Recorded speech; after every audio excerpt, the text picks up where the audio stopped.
Hello, everybody. David Shuster here. Once election results are clear, winners usually extend an olive branch to the losers. For the sake of national unity, we hear things like, there is a lot more that unites us than divides us.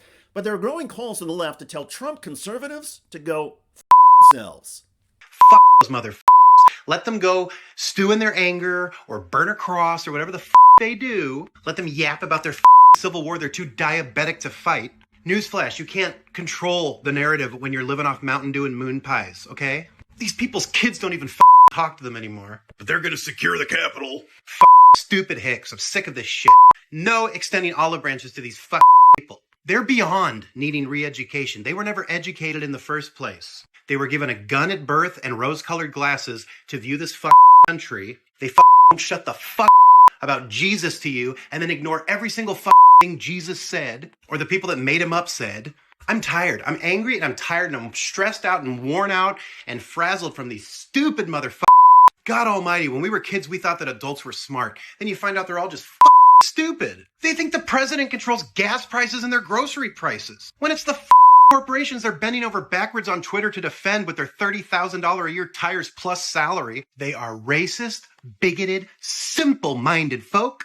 And we're all going to talk about them the same way we talk about the Confederate secessionist losers and the Jim Crow supporting hick children they gave birth to. And now their stupid hick children that they gave birth to are wearing red scarlet letter hats in public for everybody to see their lunacy clapping seal behavior. All to hell. I don't give a shit.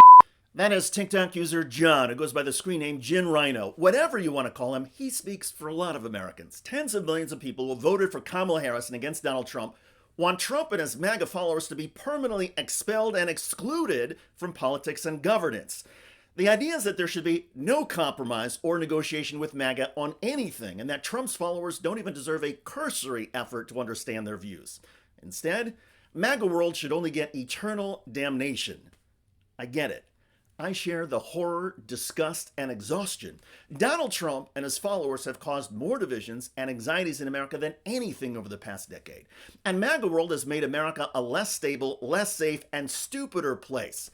So why on earth would we want to extend an olive branch to the Trumpsters on anything? But here's the issue as I see it. What is it that we ultimately want? I know, aside from MAGA disappearing, don't we want a country where the truth matters more than lies, where all of our leaders treat Americans with respect and dignity, where the major political parties and the representatives can have vigorous debates on the issues of our time without resorting to juvenile name-calling and dangerous smears? To put it simply, don't we want a country where we can disagree with one another without being disagreeable? Well, to get there, I believe we're going to need to follow some of the same steps with the MAGA affliction that addicts have to take. The first step on the road to recovery for alcoholics, drug users, people with destructive personality issues is to acknowledge and call out the problem. Instead of, my name is blank and I am an alcoholic, it is something like, we are the United States and we are MAGAholics. We are racist, bigoted, sexist, misogynistic, poorly educated, and easily misled. By calling it out and acknowledging it, we can then take the steps to try and deal with the affliction and avoid falling off the wagon again. Because let's be clear, another Donald Trump, another super charismatic, narcissistic leader who will say anything or do anything to gain power is only a matter of time. And we should begin considering now how we prepare our society for the next time there is a Trump-like temptation.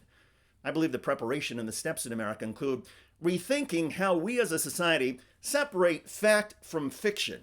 There needs to be some arbiter of the truth that we can turn to and say, that is a nonpartisan institution organization that we can trust. Maybe it's promoting more fact-check organizations in media and politics.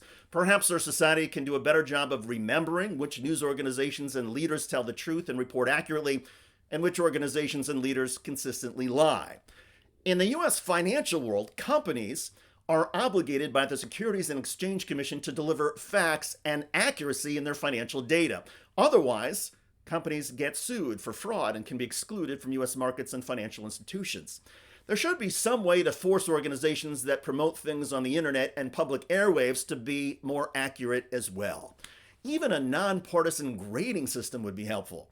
The movie industry gives out ratings to guide consumers as to the appropriate age for various Hollywood content. A Hollywood producer can still produce an R-rated or even X-rated movie if they want, but the public gets an easy way to evaluate whether the content is for them, whether it's trustworthy. It would be great to see fact-check organizations expanded so they could rate overall shows, segments, and columns instead of just one claim at a time. Give us the overall scorecard. When the Washington Post counted Donald Trump's lies in office, that number in the tens of thousands put Trump's presidency in context. To bring this all back to the 2024 election, here's an idea. A few of us in the media business have kept insisting and have been insisting throughout that this race would not be close and that Kamala Harris would win decisively. I said it repeatedly, as did analysts like former Republican strategist Mark McKinnon. Listen, I think that we have overcomplicated this by a lot. I think this is the first post-Dobbs election.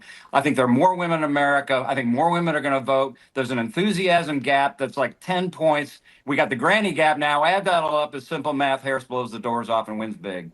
There were also some Trump-aligned strategists who said Donald Trump would win decisively. And there were allegedly nonpartisan data analysts at mainstream media organizations who said the race was too close to call. So the bottom line is, I have no idea who is going to win, but the only thing I do know, guys, is this.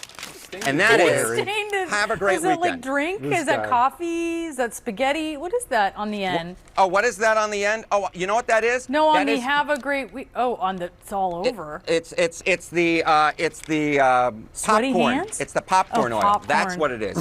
Great. Now we know that Harry Enton at CNN likes popcorn. What he didn't say, what he doesn't know, is who he thought would win the race. In other words, his data, CNN's data, was useless. So what I'm hoping viewers will do is reward the media folks who got this right and punish people who were wrong. And if a nonpartisan organization wants to keep score on a regular basis, that would be helpful. The bottom line is that our media and our politics is broken. There's no penalty, no hardship or sanction for getting things wrong. So maybe it's time to inflict some hardships on people who get things wrong. And that's an argument for excommunicating Trump world over all of their lunatic lies and conspiracy theories. But the flip side of this, and the better argument in my view, is to delve into why people and organizations get things wrong. Is there a profit motive? Is there some sort of perverse incentive? Let's be curious about what causes us to make mistakes. And let's see if there's a way to help people recognize their mistakes and move our society forward. Something has to be done. By the way, Marjorie Taylor Greene is now engaged in some damage control and trying to clean up false claims she made recently about Dominion voting systems. I didn't blame a voting machine company. I said what was happening. I said, I'm a representative of the people. My job, title literally is representative.